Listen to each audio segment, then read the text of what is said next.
Welcome to the March 2021 talk for Quorn Local History Group.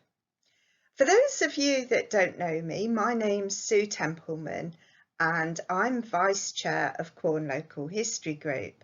I also run Quorn Village Online Museum. So tonight I'm going to take you on a virtual walk around Quorn St Barts Churchyard.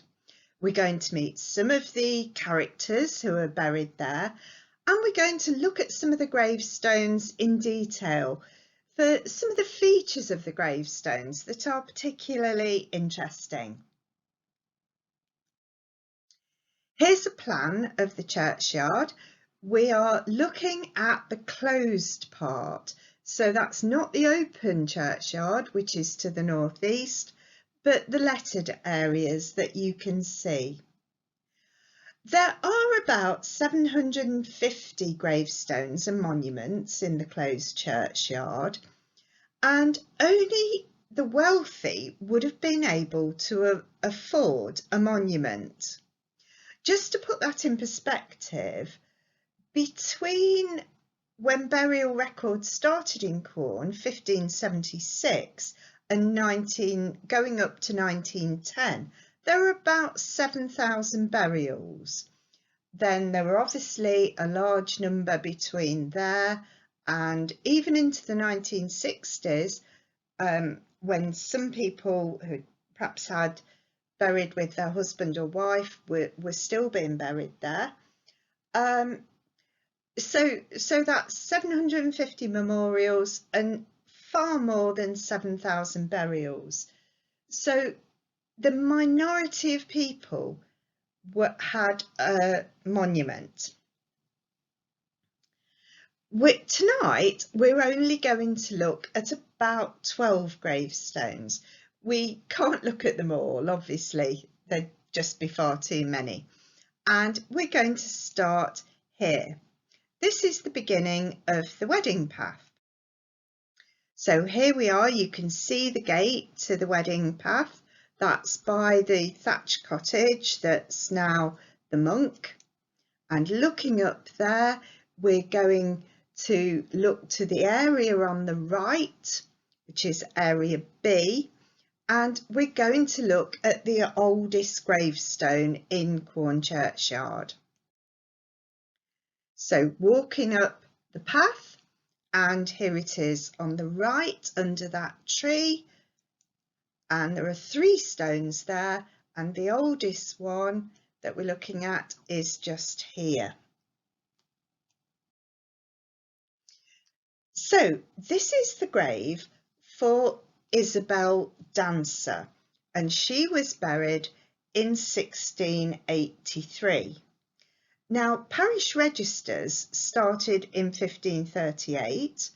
This was due to efforts by Thomas Cromwell under Henry VIII, but very few early registers exist. And for Quorn, the earliest recorded burial is 1576. But the earliest gravestone that we've got is this one, which is 1683. We're so lucky in Quorn because many of these early gravestones are made of slate, specifically Swithland slate, which is a very, very hard rock. And that means that they've weathered very well. They've not deteriorated. And you can, as long as if they've not been damaged, then we can see them almost as clearly as the day they were carved. They really do resist the weathering. If we look at this one, it says, here lieth the body of Isabel Dancer, wife of Richard Dancer, who departed this life November 15th, 1683. So this is a fairly basic message. There's not much decoration to the gravestone.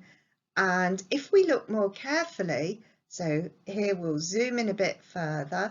And if we look here, where it says wife of Richard Dancer, dancer is actually split over 2 lines, and this would be done quite normally because it would be so much work, and you wouldn't find that on a gravestone today.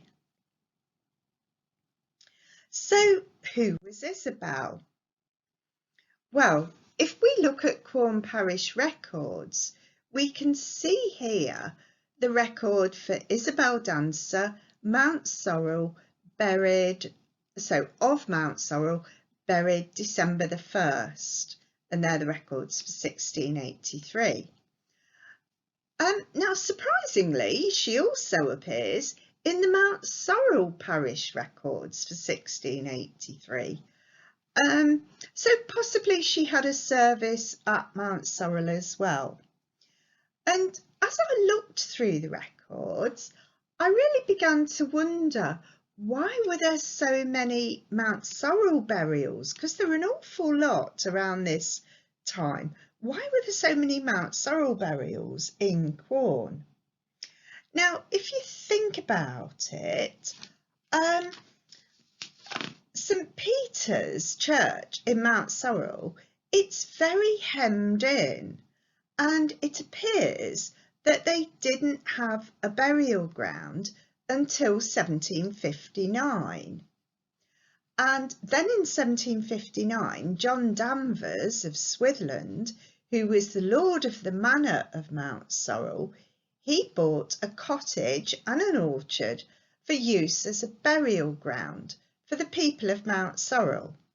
And in the conveyance deed, it says that it was purchased out of regard for the welfare and convenience of the inhabitants of Mount Sorrel, and goes on to say, there is no burying ground belonging to the said town of Mount Sorrel, which is a very great inconvenience to the inhabitants thereof, who are obliged to carry their dead to be buried in the adjacent towns with great trouble and expense.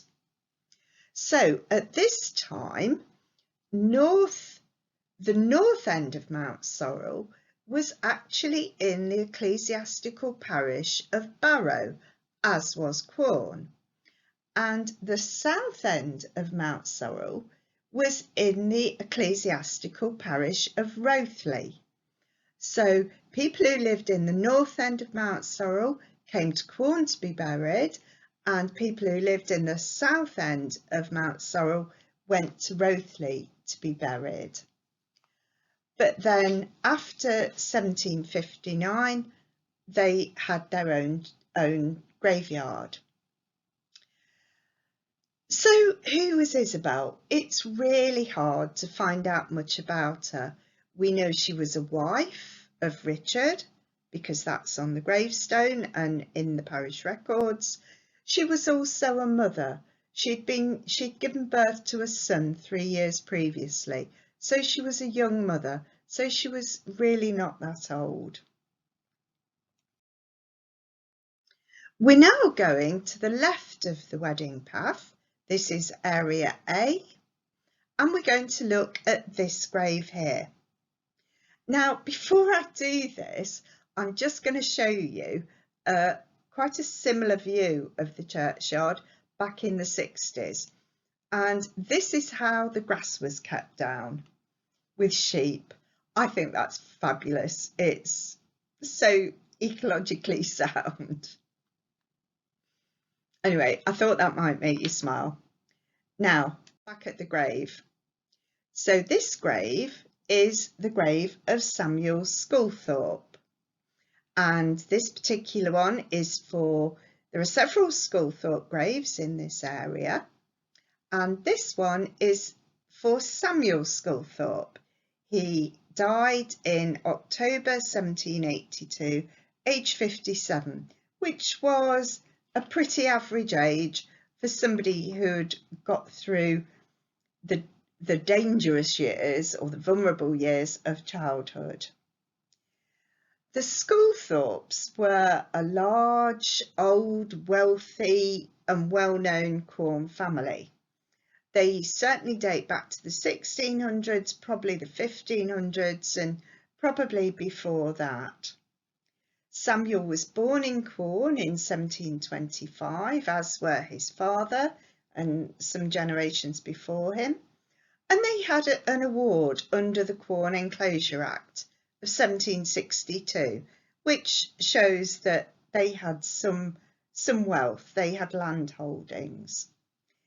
He and his wife Mary, they had at least 8 children, and if we skip forwards 5 generations, in 1924, his great-great-great-grandson, the Reverend Edward Sculthorpe Lewis, sold 2 pieces of land which he'd inherited in Quorn, one of which was allotment land at the end of Farnham Street. And this was probably the last Sculthorpe connection with the village. This is the piece of land. This is one of the pieces of land that he sold, and he sold it to George Cecil White, who was an estate agent and has had his father been before him, and he sold it on to a builder, Cecil Arthur Holmes.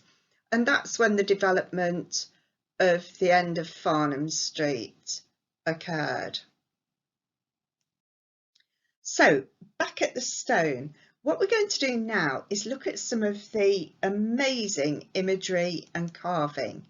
So if we look at this, we can see a cross and we can see an anchor. Now I'm just going to remove that because I think you'll see them now that I've pointed them out. And you might think that the anchor is something to do with the sea or a naval connection, but it actually isn't. The cross and the anchor represent 2 of the 3 Christian virtues. So the cross represents faith and the anchor represents hope. And the anchor, the reference to the anchor, this comes from Hebrews in the Bible. We have this as a sure and steadfast anchor of the soul, a hope.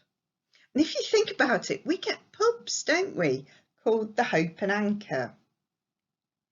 Intertwined with this is a banner which has written on it, "In the hope of joyful resurrection."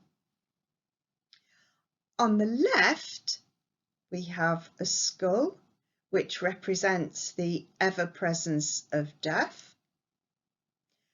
And on the right, we have the letters JHS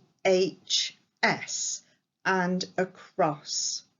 And you can see the sun's rays coming out from them.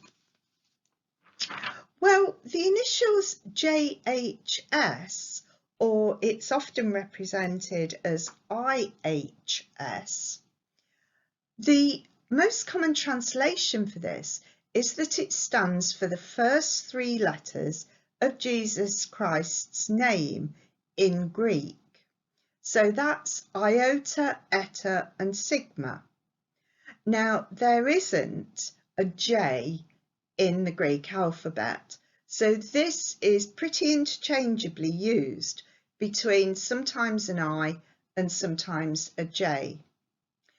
The eta, a Greek capital E in Greek, is the same as our capital H. So we end up in this case with JHS. Sometimes it's represented, as I say, as an I, and if we look here, we have the crucifix with an I, and it's intertwined into a monogram of IHS. That's taken from another stone in Quorn Churchyard, and you will see that quite frequently. Most of the graves in this area, you might note, are facing east. And the significance of that is an altar in a church is at the east, and that's where the sun rises, and Jesus's second coming is expected from the east. So hence you have the head to the west, feet to the east, and the stone facing accordingly. Right, now this next grave, there are a few reasons why I've chosen this. One is because Thomas Raven represents another old Quorn family dating back to the 1600s and probably well before. And also half the slate is left blank, and you will see this again and again in churchyards. And it occurs when a husband or wife dies and space is left for the spouse to join them in that grave, but for one reason or another they don't. So Thomas Raven, he's got quite a few claims to fame. He owned cottages on Meeting Street. He lived at Raven Cottage, which is now 31 Meeting Street. And as you go down Meeting Street, you can see that on your right next to the Blacksmith's Arms. He was the registrar of births, marriages and deaths, but he was also an early Wesleyan Methodist. He was a steward of the old Methodist chapel on High Street. So the first Methodist chapel in Quorn was built in 1822 on High Street, and then it was replaced or added to by the new Methodist chapel, which sat in front of it, which was opened in 1907. That's now been converted into flats. And if you walk past that old Methodist chapel, you'll see on the front there, in memory of Thomas Raven of Quorn. And so Thomas must have been held in very high regard to have had that plaque. Now, most Methodist chapels didn't have their own burial grounds, so the Methodists would have continued to have been buried in the parish churchyard. Thomas, he was born in 1805. He'd been married, he'd been widowed very young, and him and his wife, though, they'd had 3 children, but they'd lost all 3 of them. They'd all died. In 1852, he married Elizabeth Marsh from Loughborough, but he died 6 years later. But when he died, room was left on his stone for Elizabeth to join him. But as often happens, Elizabeth actually never arrived. After Thomas died in 1858, she was an executor of his will. She inherited all his property, and 2 months after he died, she actually married John Mitchell, who was the other executor of Thomas's will. So that was perhaps all a little bit strange. Anyway, moving on. Right, we're now at another grave in this area, and this is John Raven. We're looking, so this is an older grave, and the reason we're looking at this is, again, it's got some very interesting imagery. If we zoom in, we can see the skull and the crossed bones, which are representing the ever-presence of death. And then in the middle, there is an hourglass, and the hourglass has wings on it, representing time flying or the transience of life. And again, there's a banner there, and the banner says, time flies, our glory fades, and death's at hand. Looking at these two graves together, the grave on the left, which is Thomas's, the later grave, this is made of Welsh slate. And you can tell this for several reasons. It's much crisper than the grave on the right.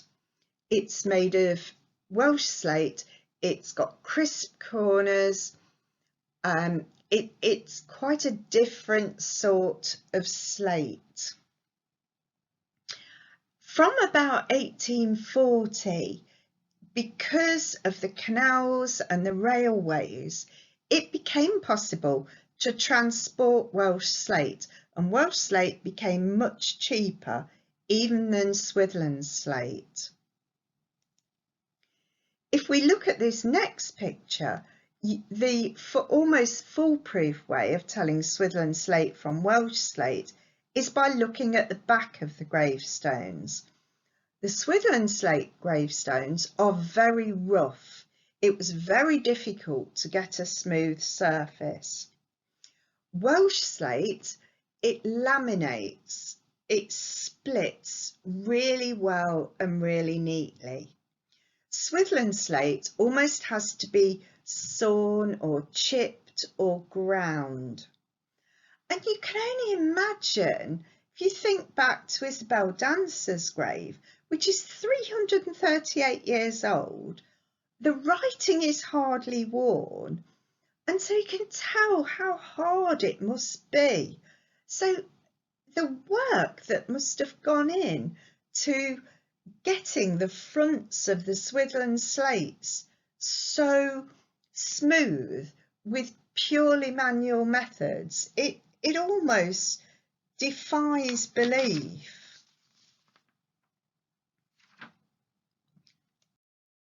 So the next grave we're going to look at, this is still in Area A, and it's one that's always fascinated me for no very good reason, except that these pictures from the early 1900s, I've seen several of them, and this particular grave always stands out as bright white, and it always shows up. Incidentally, I love this picture of the church. Although it's lovely to have the trees today, but doesn't it look wonderful to be able to see the whole view of it? But anyway, I digress. So let's have a look at this bright white grave. So this is it today, and I'm sure if it was scrubbed or whatever, it would still come up bright white. This says, in loving memory of John Disney, who died March the 16th, 1902, and also his wife. So this is a little bit later, and John Disney was a boot and shoemaker, and this was his shop on the bottom of the banks in Quorn. So this was where at the moment we've got the landscaped area of the banks, and as you're coming down towards a bit nearer to Quorn Cross, John Disney's shop would have been there. So this photograph was taken shortly after his death, and his wife Anne is on the left, and she's still in mourning. In the middle is John Disney, his son, so our John's son, and on the right is Martha, his daughter. It's perhaps worth mentioning that John Disney, for all the fact that he's got this amazing grave, I think he was, I don't know whether to say a bit of a lad, but he'd been charged a couple of times in his youth for being drunk and riotous. And actually, in 1869, only 2 years after marrying Anne, he was bound over for 3 months for an assault on Anne. and threatening to slit her throat. So quite a character. So we're now going to carry on up the wedding path, and we're going to walk towards the church door, and we're going to look at a grave that's on the right of the church door. So we have 3 stones here, which, if you look at them carefully, they've got one thing in common. They have got angels with rather moon-like faces. We're going to look at one of them in particular. We're going to look at this one. So this grave, it's made of Swidlen slate. It's dated 1731, and at the top it's got what we know as beaver angels. So beaver angels are typified by the angel's wings and these rather moon-faced angels.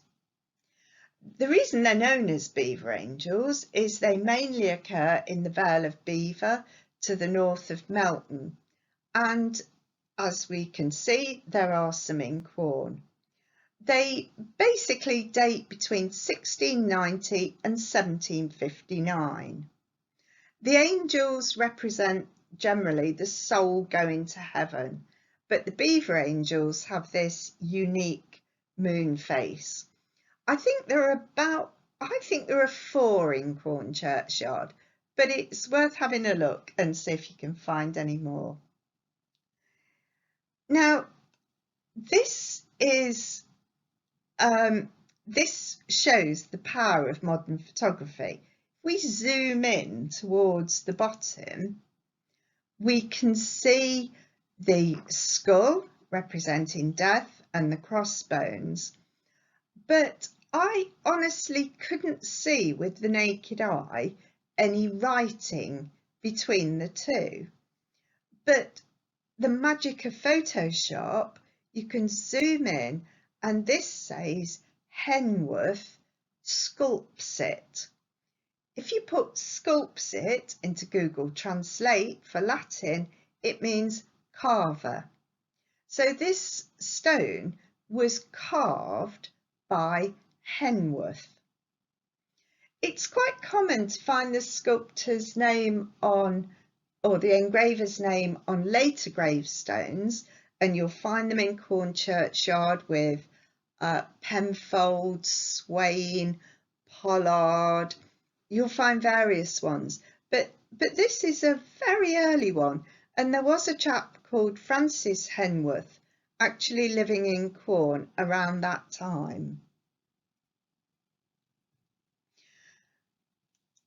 So back at the actual gravestone, if we look at the stone itself, it says, "Here lieth interred the body of Joseph Parnham, the son of John Parnham, by Elizabeth his wife, who departed this life the 21st day of April, in the year of our Lord 1731, in the 22nd year of his age."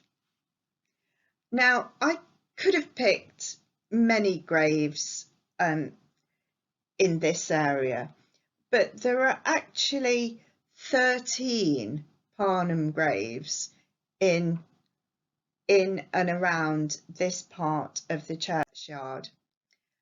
They were a wealthy family, they were dish makers, and the family was awarded a lot of land under the 1762 Enclosure Act. So they must have been an important family. This also is the south side of the church, and the most important people tended to be buried on the south side. This was because it was the lighter side and not the darker side, which is important. Now, the Parnham family, I've ringed our Joseph Parnham in the grave in red. He was not on the direct line because he wasn't the eldest son, although his two elder brothers died quite young. So he was actually the youngest of all of them, and his brother Thomas Parnham inherited. Now Thomas married Mary, and they had 4 children, but 3 of them died, and they died within just a few days of each other, but sadly we don't know why. And they were left with just one daughter, Mary Parnham, and so she inherited, and she married John Stone of Thurkeston. And John Parnham Stone, their son, he carried on, he lived in Quorn, he married, but unfortunately he didn't have issue, so the family didn't carry on.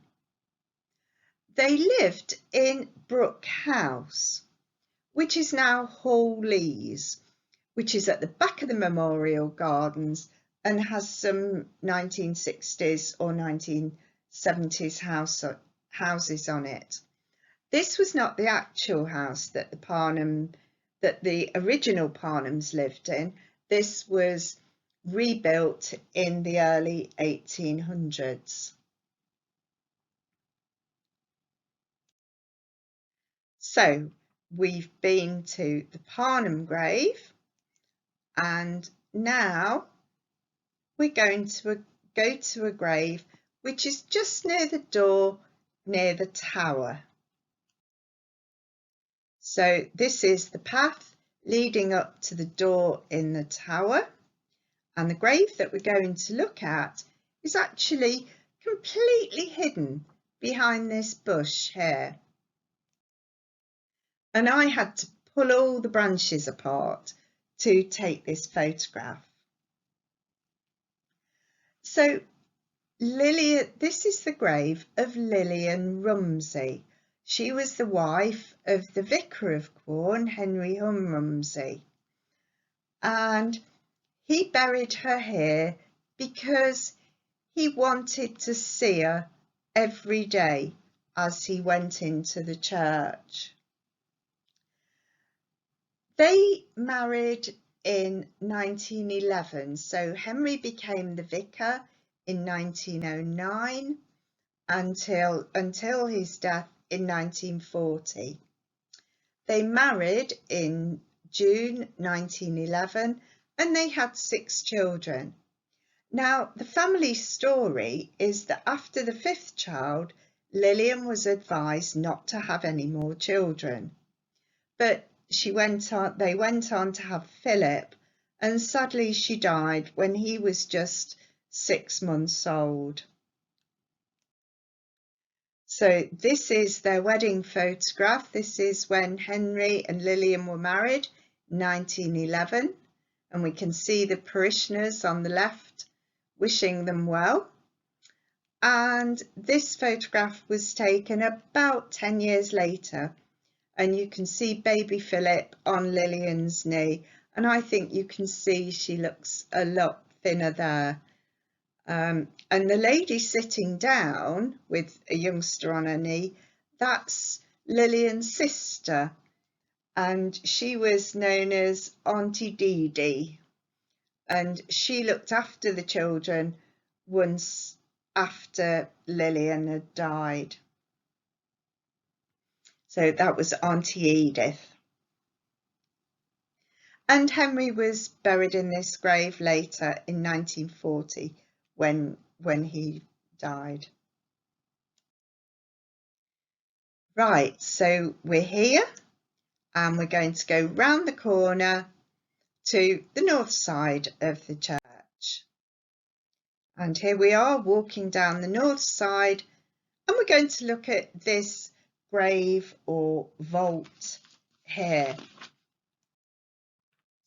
So this is the Stammers family vault, and the Reverend Stammers, he was Vicar of Quorn for 56 years, Now, with a vault rather than a grave, instead of just digging a hole, it was brick lined, and it was designed to keep weight off the coffin and to stop the grave collapsing. This particular one, and well, all vaults, they're designed to take several coffins. This one holds 7 coffins. So Robert and his wife Sarah are buried there, Robert's sister Susanna, and 4 of the Reverend Stammers and 4 of their teenage children are buried here. It was first built in 1851 when Mary Eliza Stammers, aged just 13, when she died. And over the next 10 years, 3 more of their teenage children died, and they were all buried there. Sarah died in 1874, and Robert Stammers, the vicar, he died in 1888. It must have looked really quite special when it was built. It would have been bright white, but with being on the north side, it's covered in this black mould and lichen. There's writing all over the vertical sides that you can see. You really can't see the writing there, but there's writing on the vertical and the diagonal sides and round the back as well. So who was the Reverend Robert Stammers? Well, he was born in 1802, 1803, something like that, in Suffolk. He married Sarah Dalton in 1828. They had 8 children, 2 died as babies, 4 died as teenagers, so only 2 lived to become adults. He was the perpetual curate, or the vicar of Quorn, for 56 years, from 1832 to 1888. In 1868, Quorn became a parish in its own right. Before that, it had only been a chapelry of Barrow-upon-Soar, which is why he would have been the perpetual curate. But after 1868, he became the vicar. It's quite difficult to find out more about his history. There are records that say he was well respected, well loved, stern, but there are also records that lead us to believe he was very hardline and somewhat unkind. There are several written records of his behaviour that really make you question him. In November 1840, he was called upon to baptise a 4-year-old girl, Anne Moore, who was very ill. She was the daughter of Charles and Mary Moore. He was a butcher on High Street in Quorn, and the Reverend Stammers agreed. But when he found out that the child hadn't got long to live, and presumably thought that the parents were just having it done because she was so ill, he refused. And the child died later that day, and Stammers refused to carry out the burial. His curate stepped in and agreed to carry out the burial, but then Stammers put pressure on him and he backed out. And eventually the vicar from Mount Sorrel came and performed the burial service. Even again in 1873, so we're talking 30 years later, the press reports for Quorn, a little child was buried in the churchyard without the funeral service having been read. It in fact received no greater observance than would have been accorded the carcass of a dog. The clergyman, upon discovering that the child had not been christened, refused to proceed with the service. It's hard to take that. There's also indirect evidence. In the school logs, there are references to the, how shall I put it, the dominating nature of the Reverend Stammers. When one headmaster resigned in 1883, Mr. Edwin Wardle, he recorded, "The managers have invariably treated me with great courtesy and kindness, excepting the vicar."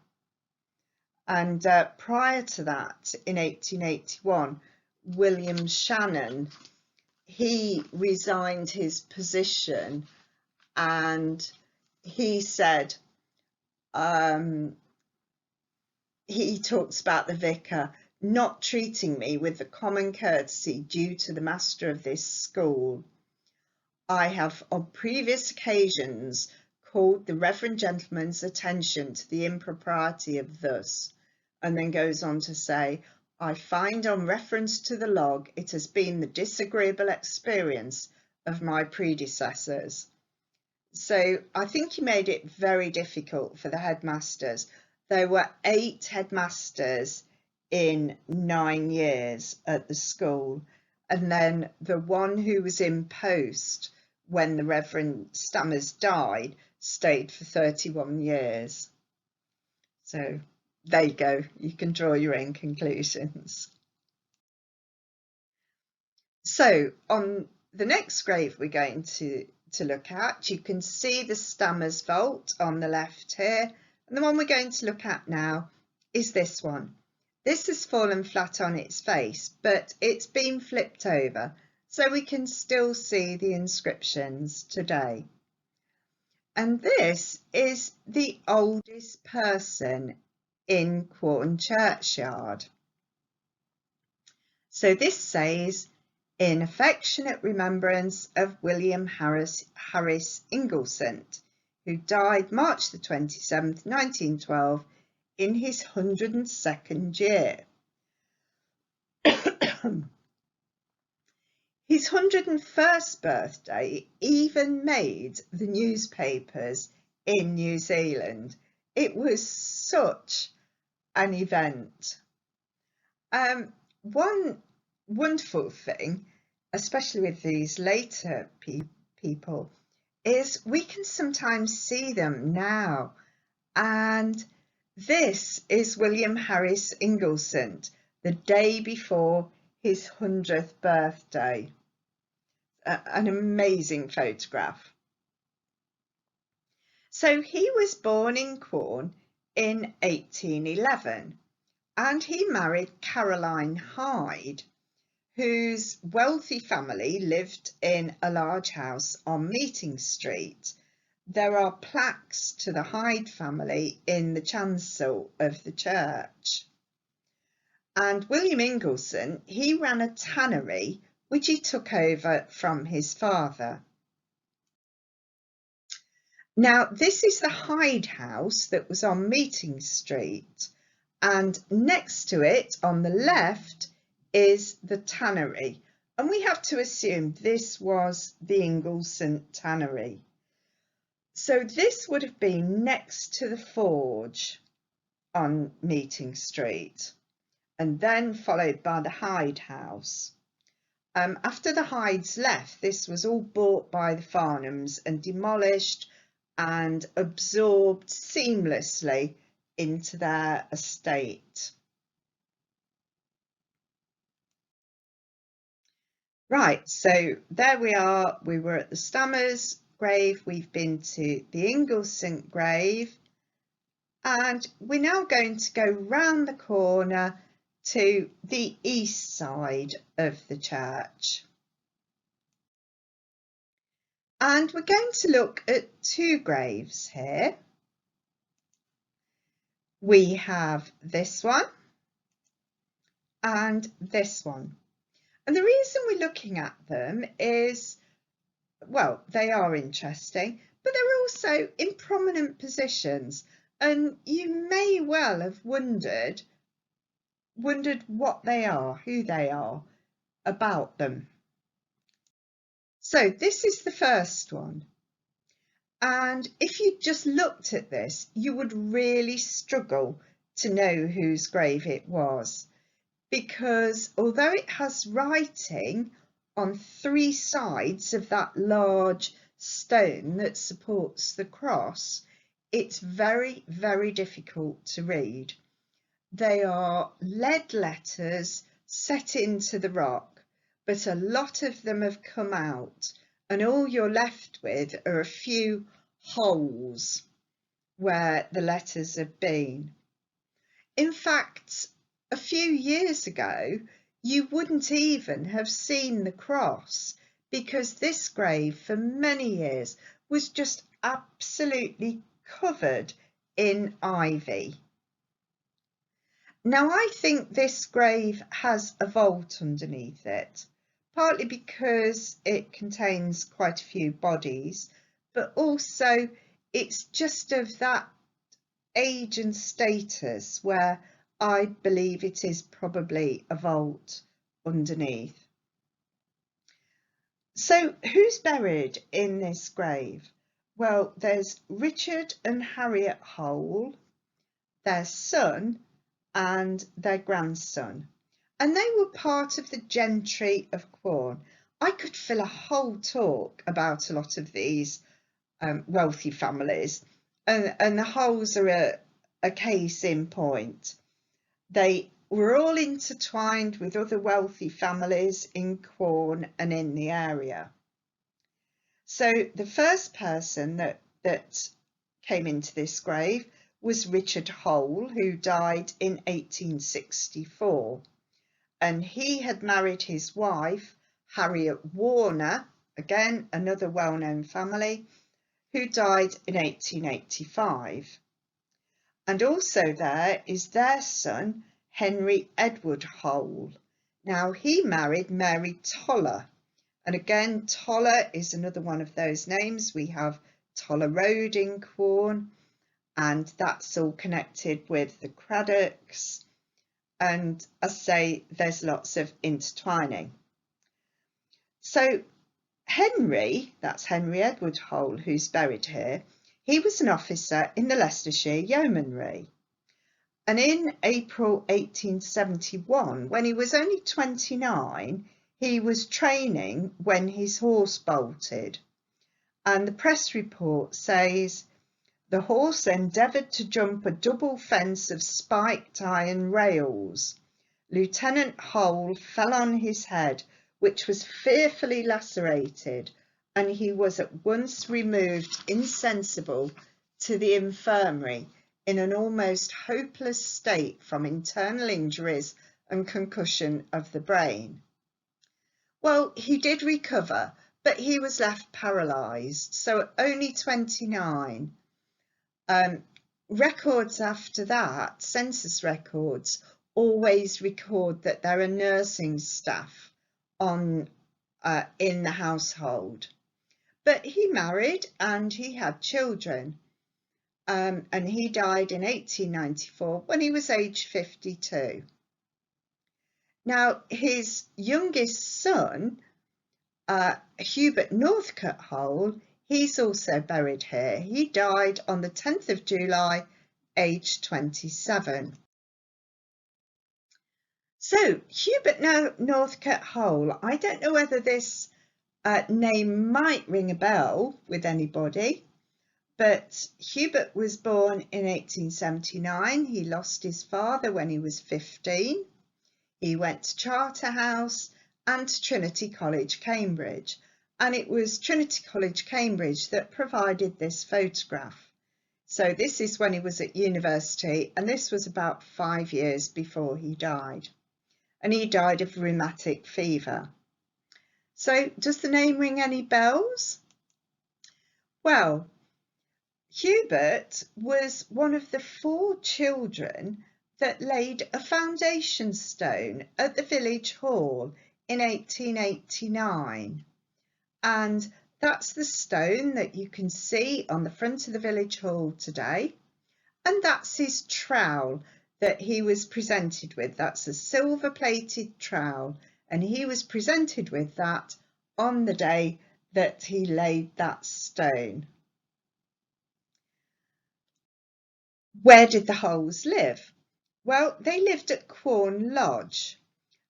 This is an old map, and it might make more sense if I just superimpose the bypass onto it. So here's the bypass, and you can see Bull in the Hollow, and you can see the One Ash roundabout, and Quorn Lodge was on the left-hand side as you're driving towards Loughborough. It unfortunately caught fire. There was a big fire there in 1938, and it was burnt and had to be demolished.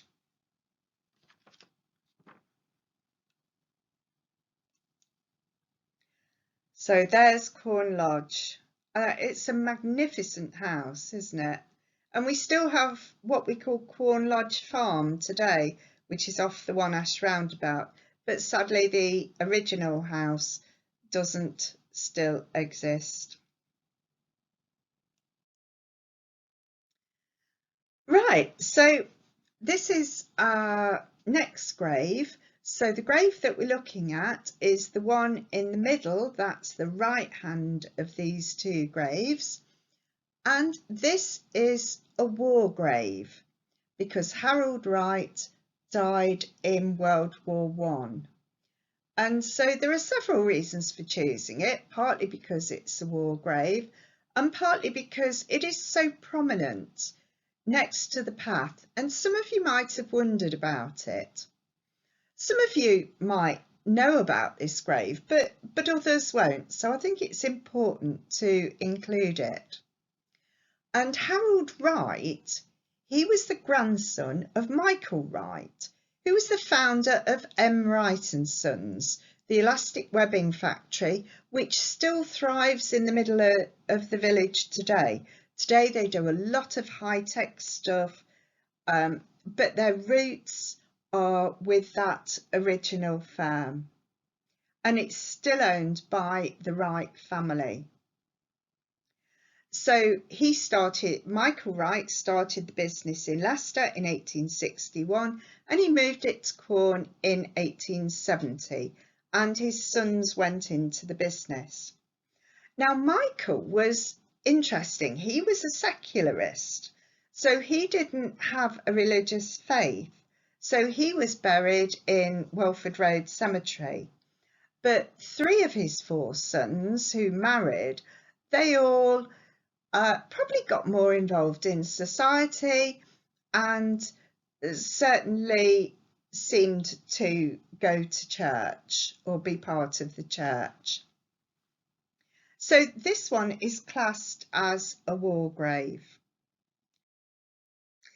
So this is Harold Wright, and he lived at One Ash, which is on Loughborough Road on the left as you go towards Loughborough. He worked for the family firm for M.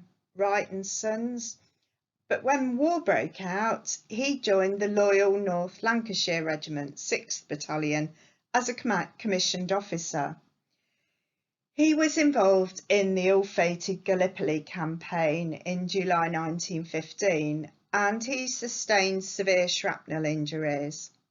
He was taken to Alexandria in Egypt, and there he was operated on by Sir Frederick Treves. Now, Sir Frederick Treves was a very well-known surgeon.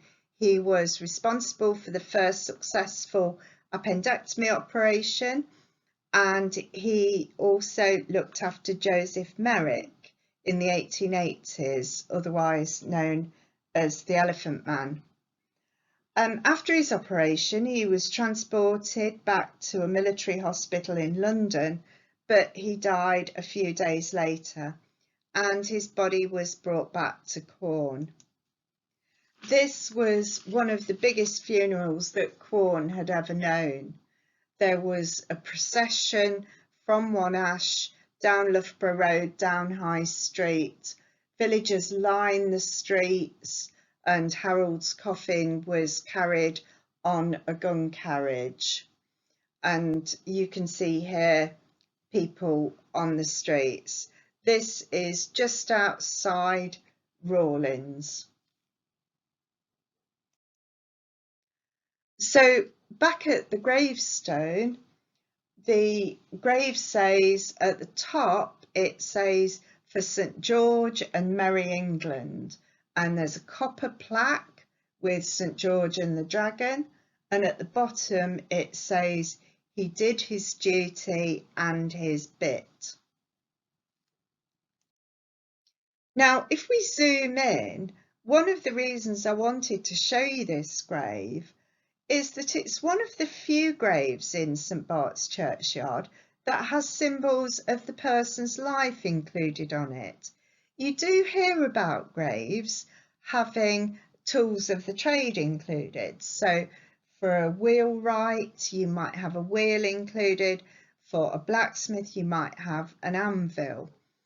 And in this, but we don't seem to have many of those in Quorn. And on this grave, if you look on the left, you've got a rifle and a sword, and then you've got a military cap, and the shield has got the Rose of Lancaster. On the right, you've got a cricket bat and cricket stumps with a cricket cap on top of it. Harold Wright, he was a very accomplished cricketer and he played for Leicestershire County Cricket Club. So here we are at Harold Wright's grave. We're now going to go to our last grave, which is in area D, just there. And so we're going to go down this path. This is walking towards area D and Nursery Lane, and looking back at the church, this is the grave that we're going to look at. Looks quite unprepossessing there. But I actually think this is a really very interesting grave. So again, Thomas Squire, he was part of quite a wealthy Quorn family, and he had links with the Chaveney family. So the grave is dedicated to the memory of Thomas Squire, Gent, son of Thomas Squire and Catherine, his wife, who after some years of declining health was suddenly visited by the great arbiter of life and death with an awful affliction which terminated his mortal existence on the 29th of November 1800. He was aged 47 and he was unmarried. But as I say, this is another old Quorn family going back to at least the 1500s, with some interesting family connections to the Chaveneys. So Thomas's parents, Thomas and Catherine, were actually both squires. They were half first cousins. Now his grandparents on his mother's side, who confusingly were also Thomas and Catherine, lived at Chaveney House, or Chaveney Manor as we tend to know it today, on Meeting Street. And the reason for that was because his grandmother, her first husband, was Henry Chaveney, and then she'd inherited Henry Chaveney's goods and property. But once she married Thomas Squire, because married women weren't deemed to own property, it belonged to their husband, it all went to her husband. And Catherine, under Henry's name, would have got a large entitlement of land under the 1762 Enclosure Act, but it went to Thomas because she'd remarried. So it's a huge amount of land, all that area in green, that was all allocated to Thomas Squire because his wife was Catherine and his wife had been married to Henry. Now, to be fair, there were legal wranglings about that later, but certainly for a short time, Thomas was a very wealthy man. So let's look at this gravestone and the imagery. So we've looked at the family, we're now going to look at the imagery on the gravestone. So let's zoom in. And I think this is fabulous. If we look here, we've got a skeleton with the dart of death. You will frequently find darts. This is the dart of death. And there's also a sundial, and that's really quite unusual. You see time represented by candles, represented by hourglasses. This is the only one in Quorn Churchyard, and is quite rare generally to have a sundial. Now, we can't see what's written on the banner or the ribbon, but fortunately in the 1960s someone did record it, and it says, "Put thy house in order, thou shalt die and not live." So I'm just going to take that away so you can just have a really good look at that imagery without the lines there. Then if we look back at the gravestone, and we're now going to look at the left, zoom in a bit further, and can you see here? We've got a candle with a snuffer on top of it. I'll take those lines away. And again, that's the imagery of life, light being life, being snuffed out. So that was our last grave. I'd like to say a few thank yous before I finish. Firstly, the WI, the Women's Institute. In 1981, they undertook nationally a survey of churchyards, and they transcribed all the pre-1900 graves. And this was my starting point. I managed to get hold of a tatty photocopier, because remember, this was pre-computers, or certainly computing for most people. So they did this survey, and it was handwritten, sometimes typed up, but not put on computer. So I got hold of a photocopy, and I was able to transcribe it in the year 2000. And I checked to the graves as well. But without them, this wouldn't really have been possible. Colin Hyde, who has provided so much information through Leicester University website about the imagery on Swidland slate gravestones. Dennis Marchant of our group for pointing out the beaver angels to me, and Phil Fricker for his photography project of the St Barts gravestones, which is ongoing and has now been taken over by Natasha, who's carrying on with that. Now, I normally say any questions. Because I'm recording this, I can't take questions live, but if you want to contact me through the museum website, which is www.quornmuseum.com, and there is a contact button on there, please feel free to do so. I really hope you've enjoyed this virtual walk, and any feedback would be great. Bye.